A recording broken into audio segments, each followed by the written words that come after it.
people we live next to, people we work beside, people that we encounter in day-to-day life. It's time to stop walking around them in distance and move into relationships and love people around us well. That is the charge that I want to issue to all of us in this next coming year. In an effort to do that, we've tried to come up with several things that we want to try to inspire all of us to get behind here at Northside. You know, several years ago, whenever we were preaching on the message of grace, as an effort to keep that message in front of us, we had those T-shirts, Grace Changes Everything. Well, we've got a T-shirt that we're going to make available for anybody that'd like to order it. It's available to order right now on the Northside Nashville app. I think the cost is $14, but if you'll go ahead and place your order, if you'd like to get one of these T-shirts, we're making these available. The T-shirt has our theme statement on it, love your neighbor. The great commandment starts next door, and it will say Northside Nashville on the sleeve. But if you'd like to get one of those shirts, we make those available for you. Also today, the life groups that we're meeting in for our adult Bible class time after worship, starting today, they're going to begin a discussion, and I encourage you to stay for it, begin discussions on the art of neighboring. We need to start opening conversations about what it means to be a gospel neighbor and why sometimes we respond in fear of people around us and we don't move into those relationships. We need to start having some honest conversations about what that's all about. Now, in order to get that started, I want to show a little video clip here in just a moment to kind of tease you to stay for those discussions during life groups about what this material is going to be all about.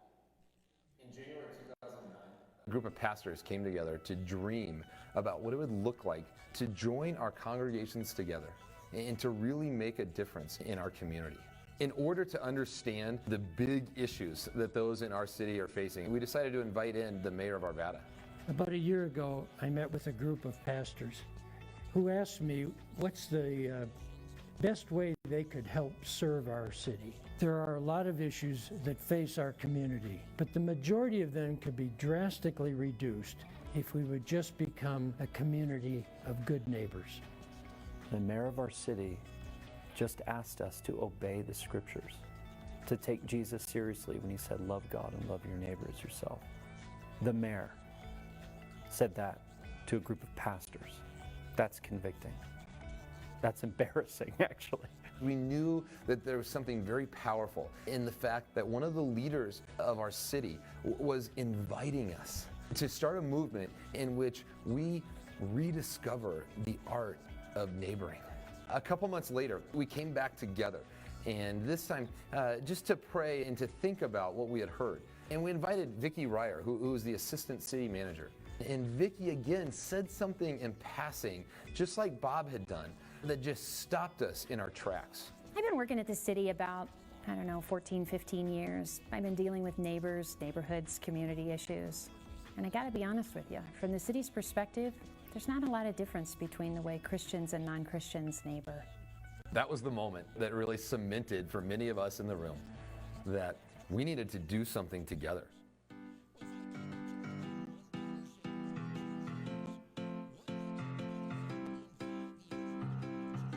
This is your house. These are your neighbors' houses. How many of these neighbors do you know by name? Go ahead, try to name them.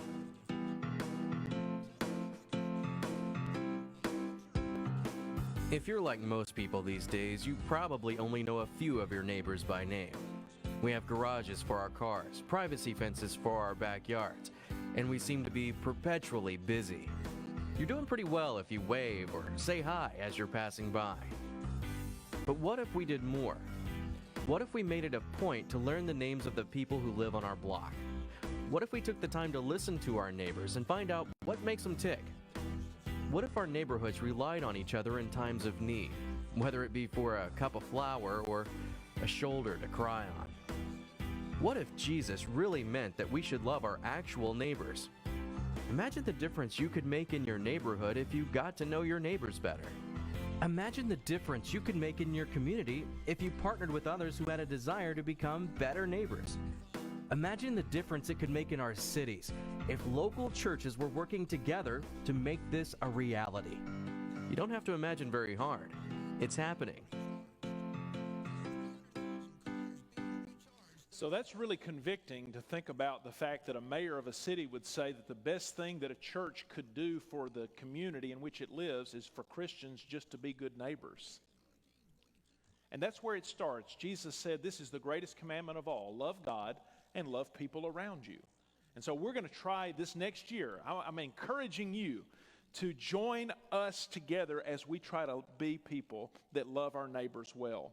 Now, one thing that we're trying to provide to be able to help us in doing that, in starting the year off right, is with a discipleship journal. It provides somewhat of a roadmap for first cultivating your love for God in a deep and rich way, and then moving out into getting to know your neighbors and doing good deeds for them, and then hopefully building relationships for disciple making. If you were here last week, hopefully you got a copy of that discipleship journal, and I want to encourage you to begin using that if you've not already. And we'll be coming back to portions of that journal throughout the year, and I'll be highlighting some aspects of it throughout the year. If you weren't here last week or you didn't receive one of those journals, I want to encourage you to stay in the auditorium if you'd like during life groups, and I'll be glad to get you a copy of the discipleship journal and walk you through what it's all about.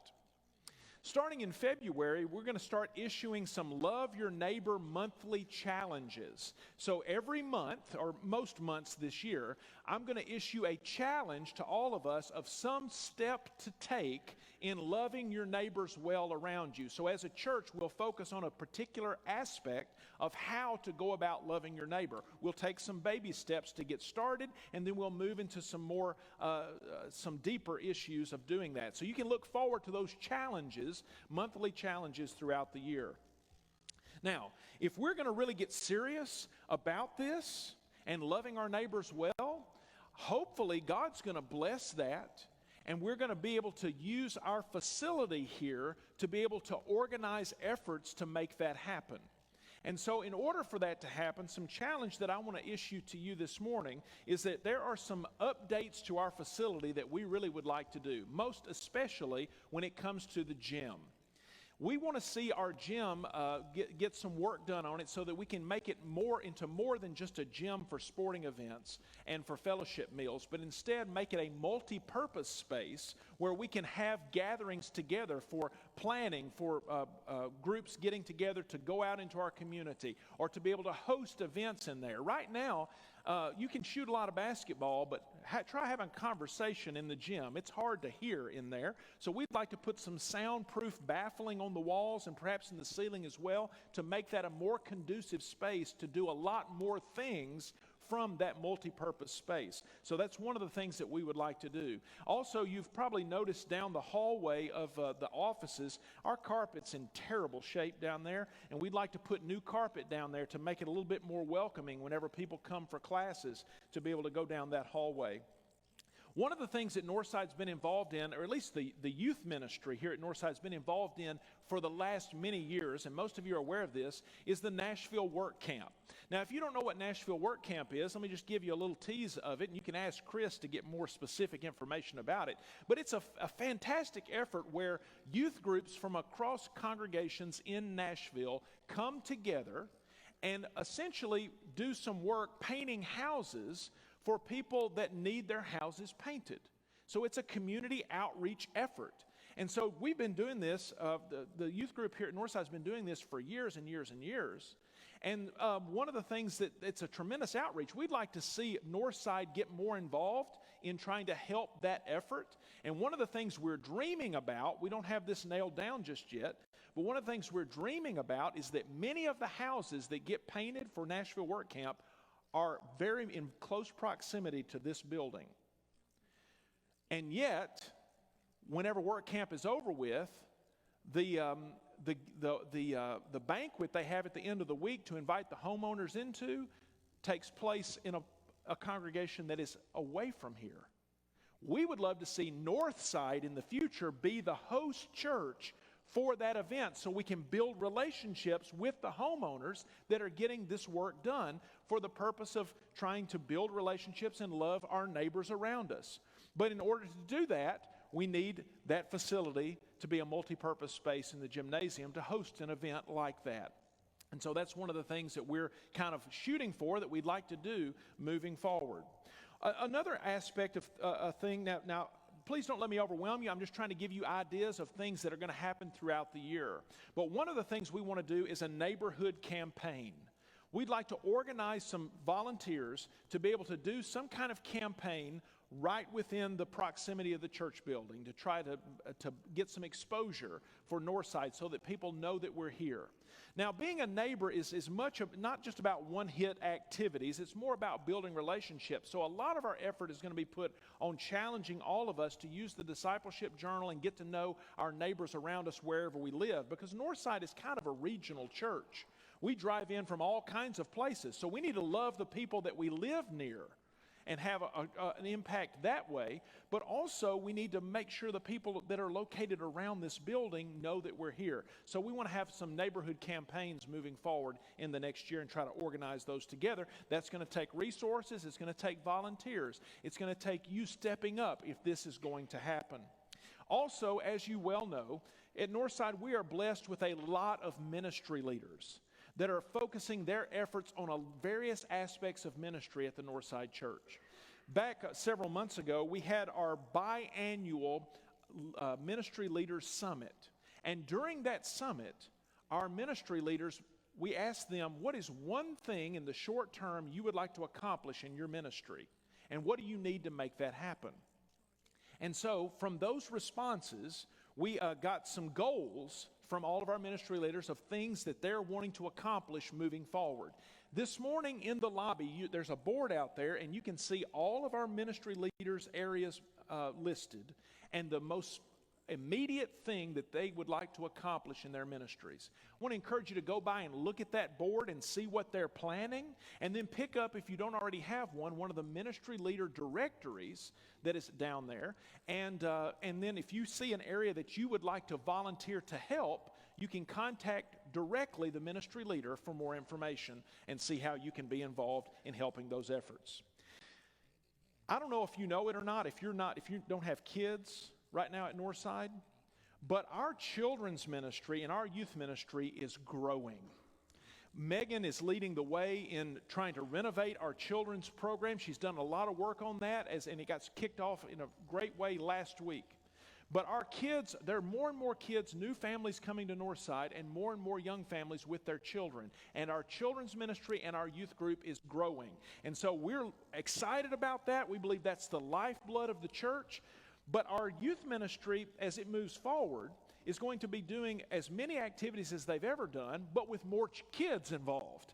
And as a result, we really need more transportation to go to events that our youth ministry plans for. Right now, we have one 15-passenger van, but we really need a second 15-passenger van that volunteers can drive our kids to some of these youth events that take place around that are on the youth calendar. So we really would like to move forward in trying to purchase another 15-passenger van. That's something that we have a vision for this year as well. Now, as you know, at Northside, our vision of knowing God, loving each other, and serving our neighbors, all of that is about being a church that is centered on discipleship and disciple making. We've been talking a lot about that over the last couple of years. We've tried to get started with some efforts in that regard by providing some resources, some quick start ways for you to get involved in the mission of making disciples. Many of you have started discipleship groups. If you're currently in a discipleship group, I want to encourage you to continue doing that work. And if you need some help with that, please, by all means, come talk to me about it, and I can help you if you're having any difficulty with your group. Some of you have stopped meeting perhaps with a discipleship group, and it's time for you to multiply your group. I want to challenge you to think about multiplying your group. Or if you just want to get started for the first time and you need more information, please talk to me about it. We'll be saying more about that in weeks to come and really kind of re-emphasizing the focus of discipleship groups at Northside, so you can look forward to that in the next few weeks. But we're kind of trying to figure this out as a church. How do we move out of being a maintenance church into being a church that is focused on mission, and in particular, the only mission Jesus ever gave us: go and make disciples. So we feel like we need some additional resources and help to make that transition as a church. So I'm pleased to announce that right now we have scheduled David Young with the North Boulevard Church of Christ in Murfreesboro, Tennessee. He has been working really hard over the last decade or longer at transitioning that congregation to becoming a disciple-making church. And we believe he has a lot to offer and a lot to share with us to help us to do that here as well. And so right now on the calendar, I've talked to David on the phone, and he is committed. He's had some health issues. Let's be praying for David that right now he's doing much better, and we're optimistic that he's going to continue to do better as a result of his treatments. But right now, we have him tentatively scheduled for September the 22nd and 23rd. That's a Friday night and a Saturday, where we're going to host here at Northside a disciple-making seminar with David Young. And we want to encourage everybody to get behind that and be a part of that, and that's something that we're planning for. Now, with all of that said, that's a lot. You can see the kind of excitement and vision that we have moving forward. But I'll tell you, all of that will never happen just by me talking about it. The only way it will happen is that if we as a church all together get behind these efforts and say that we're going to be sacrificial to volunteer our time, our talent, and our resources to believe that at Northside, we don't want to circle the wagons. We want to have a pioneering vision. We want to believe that we can be bold and courageous and trust that God is with us and go into these places and really have a compelling vision and ask that God would bless our efforts and see some amazing things happen this next year. But for that to happen, I want to issue a challenge to you as a church, not only asking for your help and for your volunteerism and for your prayers, but that it'll happen. For the last couple of months, the shepherds have been meeting, and I've been in most all of those meetings, and we've been talking about what to do to challenge the congregation to step up, to make this vision a reality.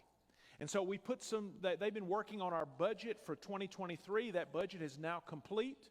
And within that budget, the elders, the shepherds here, want to challenge you as a church with this 2023 vision budget. We want to challenge the church here to increase the budget by the amount of $2,023 every week, an increase to our weekly budget.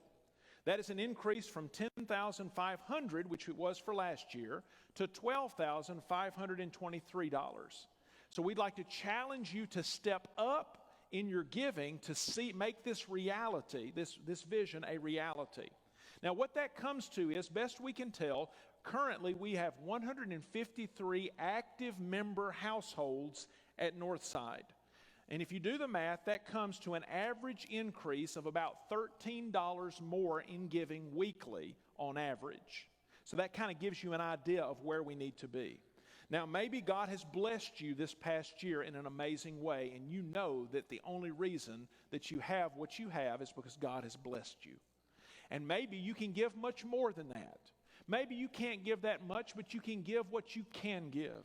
But I want to challenge all of us as a church that the vision that I've put before you can only become a reality to the degree to which we meet this challenge. So I want to encourage you to be prayerful and introspective and sacrificial in how God has blessed you to have the vision to make this a reality.